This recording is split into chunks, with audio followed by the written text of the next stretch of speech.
மருந்து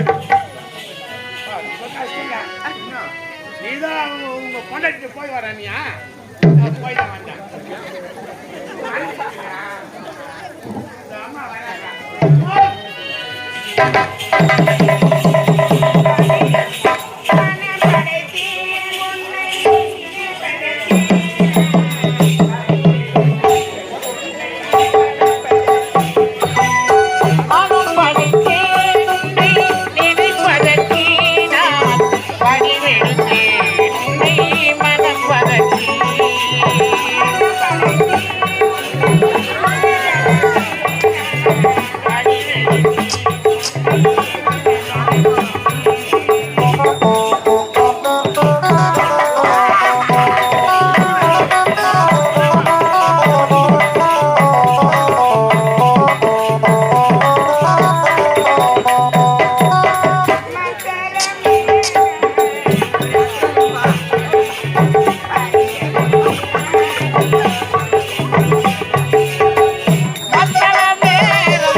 நாங்கள் இருவரும் கணவன் மனைவி ரொம்ப நாளாகி போச்சு.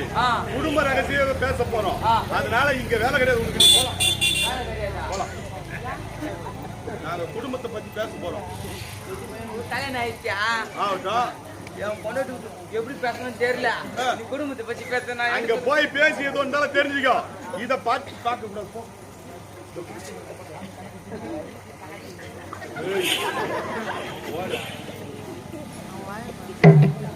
மருதேவி, ஆமா, எத்தனை லீவ் கொடுக்குறியா? ஒரு வாரம். ஒரு வாரமா? ஒரு வாரம். காலம் பூரா கடைசி வரைக்கும் இப்படியே நீ ஆமா, ஒரு வாரம் லீவ் கொடுத்துக்கிறியா? எனக்கு சாப்பாடு சாப்பாடு உங்க வீட்டுல தான் சாப்பிடணும். அப்ப லீவ் தர நான் இங்கே இருக்கிறேன். சாப்பாடு போறோம் போ. நிஜமா சாப்பாடு வைக்க சம்பளம் சாப்பாடு தான் போடுவாங்க. சம்பளம் கொடுப்பாங்க. ஐயோ, அப்ப நான் வேலை செஞ்சு சம்பளம் வாங்கிக்கிறேன். ஓடி வலை கட்டி ஒதுங்காமல் இருப்பேன். அம்மா கூட்டி கொடுக்குறியா? என்ன சொல்றானே? என்ன கூட்டு போறா கொஞ்சம் பாய் பண்ணியா இறங்கி விட்டியோ? ஏன் கோச்சிக்கிற அம்மா சம்பளத்தை கூட்டி கொடுக்குறா சம்பளத்தை தாராளமா கொடுப்பா, அம்மா போ. நான் தர போட நீ கவலைப்படாத. ஓடி வலை கட்டி ஒதுங்காமல் இருப்பேனோ, நாடிய பொன்மானை நான் விட்டு போவேனோ, வாய்ப்பான காலம் வாய்ப்பாக வந்த மகிழ் விட்டகள் வேணும், வண்டு மல பூக்கண்டு வண்டு பொந்துண்டு நான் மகிழாமல் போவதுண்டோ, காலம் புறவை கடைசி வரைக்கும் நெஞ்சில உனை நினைத்து இல்லாத பழக்கம் என்னாத்தை நாயகியே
அரண்மனை சில வேலை இருக்குது.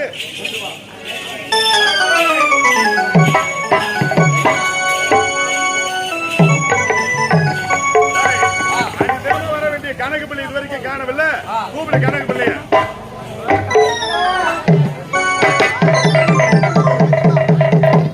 கணக்கு பிள்ளை 1000 வேலைக்கு சொந்தக்காரன். ஒரு வேலி என்பது 100 ஏக்கர். அப்படி இருக்கும் போது 1000 வேலைக்கு சொந்தக்காரன் இந்த சந்திரசேகர் நயினார் முச்சந்தி கிராமத்திலே. அப்படி இருக்கும் போது இந்த 1000 வேலைக்கும் நிலத்துக்கும் நாத்து விட்டாச்சா? எல்லாம் நாத்து விட்டாச்சு. நாத்து விட்டாச்சு. அடுத்தது சேடை ஓட்டணும், களை பறிக்கணும், கூலி ஆட்களை கொண்டு வர வேண்டியது உங்களுடைய கடமை. அப்படி இருக்கும் போது கூலி ஆட்களை போய் கூப்பிடணும். யார் யார் 10 பேரை கூப்பிடணும். ஏழ்மலை முனிமா கொஞ்சம் 10 பேரை கூப்பிடணும். 10 பேரை கூப்பிடணும். ஆளுங்க